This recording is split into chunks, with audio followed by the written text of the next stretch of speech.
Randy Moss's. Didn't you say you showed that one? Yeah, we showed Randy Moss's house. Geez, it was this summer. I mean, you want to talk about a house that out on acreage, beautiful property. I don't want to say normal, but very normal feeling when you enter the home. And then all of a sudden you have to go downstairs. At the edge of the living room, there's like a hallway opens up to this, like it's like you're going to a resort. Then it starts. But up to that point, you have no idea where you are. You go down this hallway, and all of a sudden, boom! It has literally a hotel-sized swimming pool, with the enclosure all cedar wrapped. Then they had an entire play area, like an indoor playground, like you'd see at a big Burger King or something, And then you take a left. There's a full-size basketball court. It took me a second to realize the big M on the floor was for Moss. I go, what's the M for Minnesota? I go, that's kind of odd.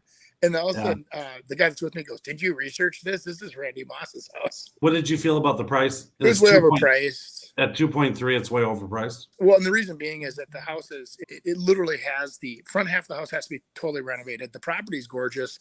It's kind of in one of those Orno areas where it's kind of like one of the more established original, which if you look at that picture, it looks like a gorgeous house.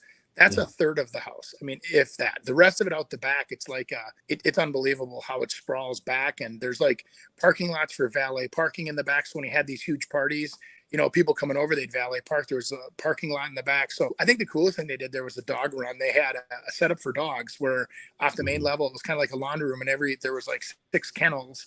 And then they'd open up the kennels, and then there was to get into the yard, you actually go out a door, up and over a bridge. And I'm like, what is this? It's like a concrete, like almost like a river basin. Well, that was for the dogs, so they could come in and go down and around, and they wouldn't get into the actual area that you were in. If they could go by you to get into the dog area, and then they had a dog run that was just amazing. But that property was pretty cool until they had a renter in there.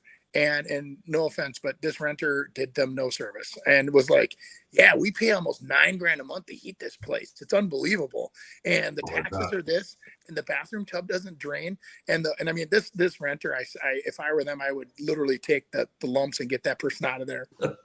Well, think about it. You're a renter. They don't want to leave. So they're sitting on the property having dinner like, hey, we pay to be here. And they're telling you all the reasons that you don't want to buy it so they can continue to rent it. Every single person that has an investment property that wants to sell it, I plead with them to get rid of the renter. But if they won't, then I said, then you have to incentivize them. Incentivize them, pay them. If it sells, you pay them. Why would we do that? Because exactly what Andy's talking about. That's why you do it.